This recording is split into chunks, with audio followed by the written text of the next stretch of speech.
both sides would stop all firing and military action on land and in the air and sea with effect from 1700 hours Indian Standard Time today. Instructions have been given on both sides to give effect to this understanding. The Directors General of Military Operations will talk again on the 12th of May at 1200 hours. Thank you. নমস্কার বন্ধুরা, আমার নাম ধ্রুবজ্যোতি সরকার। ভারত পাকিস্তানের সংঘর্ষ বিরতি ঘোষণা, তবে সেই সংঘর্ষ বিরতি শর্ত সাপেক্ষ। সূত্রের খবর এমনটাই। পাকিস্তানি সংঘর্ষ বিরতির উদ্যোগ নিয়েছে বলে জানা গেছে। তারাই ভারতে প্রথম ফোন করে। সরকারি সূত্র মারফত জানা গেছে, কেন্দ্রের তরফে জানানো হয়েছে পাকিস্তানের সঙ্গে সংঘর্ষ বিরতিতে রাজি হলেও তা শর্ত সাপেক্ষ। এই সংঘর্ষ বিরতির জন্য সিন্ধু জল চুক্তি নিয়ে ভারত যে সিদ্ধান্ত নিয়েছে তাতে কোনো পরিবর্তন আসবে না। অর্থাৎ ভারত পাকিস্তানের মধ্যে আপাতত সিন্ধু জল চুক্তি স্থগিতই থাকবে। সূত্রের খবর, বিদেশমন্ত্রী এস জয়শঙ্কর পাকিস্তানকে স্পষ্ট বার্তা দিয়েছেন যে সন্ত্রাসবাদের বিরুদ্ধে ভারতের যে অবস্থান তা নিয়ে কোনো রকম আপোস করা হবে না। আরও জানা গেছে, ভারত পাকিস্তানের প্রস্তাবে সংঘর্ষ বিরতিতে রাজি হলেও কূটনৈতিক স্তরে যে সিদ্ধান্তগুলি নেওয়া হয়েছিল তা অপরিবর্তিত থাকবে। সেই অনুযায়ী ভারত যেমন সিন্ধু জল চুক্তি স্থগিত রাখবে, তেমনই পাকিস্তানের নাগরিকদের আপাতত ভারতে ভিসাও দেওয়া হবে না। বন্ধ থাকবে সীমান্ত, স্থগিত বাণিজ্য, ভারতের বন্দর ও আকাশপথও ব্যবহার করতে পারবে না পাকিস্তান। এদিন সংঘর্ষ বিরতি ঘোষণার সময় বিদেশ সচিব বিক্রম মিস্ত্রি জানান যে দুপুর 3:35 নাগাদ পাকিস্তানের director general of military operation বা ডিজিএমও ভারতের ডিজিএমওকে ফোন করেন এবং সংঘর্ষ বিরতির জন্য আর্জি জানান। ভারত সেই প্রস্তাবে রাজি হয়। আজ শনিবার বিকেল 5টা থেকে স্থল জল আকাশপথে সংঘর্ষ বন্ধ থাকবে। আগামী 12 তারিখ দুপুর 12টা নাগাদ দুই দেশের ডিজিএমও ফের কথা বলবেন। এরপরেও লাগাতার মিথ্যে প্রচার পাকিস্তানের। अब मैं आपको पाकिस्तान की मिस इन्फॉर्मेशन कैंपेन के बारे में अवगत कराऊंगी।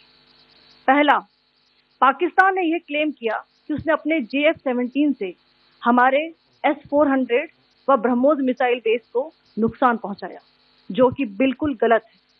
दूसरा, उसका ये भी मिस इन्फॉर्मेशन कैंपेन था कि हमारी एयरफील्ड जो कि सिरसा, जम्मू, पठानकोट, बठिंडा, नलिया और भुज में है, ये उसका मिस इन्फॉर्मेशन भी बहुत गलत है। तीसरा, पाकिस्तान के मिस इन्फॉर्मेशन कैंपेन के मुताबिक हमारे एम्यूनिशन डंप्स जो चंडीगढ़ और बियास में है उसका डैमेज हुआ, यह भी बिल्कुल गलत है।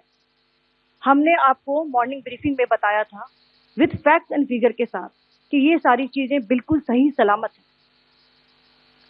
अब मैं आपको बताना चाहती हूँ कि पाकिस्तान के एक प्रेस कॉन्फ्रेंस में ये बात की गई थी कि उनके सीनियर मिलिट्री ऑफिसर्स जो कि पूरी तरह से ये भ्रामक हैं और सत्यों से दूर हैं कि पाकिस्तान की ओर से ये झूठा आरोप भी लगाया जा रहा है कि भारतीय सेना ने मस्जिदों को नुकसान पहुंचाया। मैं इससे बिल्कुल स्पष्ट करना चाहती हूं कि India is a secular nation और हमारी सेना भारत के कॉन्स्टिट्यूशनल वैल्यूज की एक बहुत प्यारी झलक है। इंडियन आर्म फोर्सेस ने पाकिस्तान को बहुत भारी नुकसान पहुंचाया, उनके मिलिट्री इंफ्रास्ट्रक्चर्स को, चाहे वो लैंड एसेट्स हो या फिर उनके एयर एसेट्स। यही नहीं, इंडियन आर्म फोर्सेस ने पाकिस्तान की एयरफील्ड स्कर्दू, जकोबाबाद, सरगोदा और बुलारी को बहुत नुकसान पहुंचाया। इसके अलावा पाकिस्तान के air defence system, radar system, उनको भी एयर स्पेस में अनटेनेबल किया। यह भी बताना चाहती हूँ कि लाइन ऑफ कंट्रोल के पास पाकिस्तान के command and control, logistic installation और उनके मिलिट्री इंफ्रास्ट्रक्चर, मिलिट्री पर्सनल का इतना भारी नुकसान हुआ कि पाकिस्तान की ऑफेंसिव व डिफेंसिव कैपेबिलिटी को नष्ट कर दिया गया। अंत में मैं फिर से ये बात दोहराना चाहूंगी, इंडियन आर्म फोर्सेस पूरी तरह से तैयार है, सतर्क है और भारत की संप्रभुता और अखंडता की रक्षा के लिए पूरी तरह से कमिटेड है। धन्यवाद।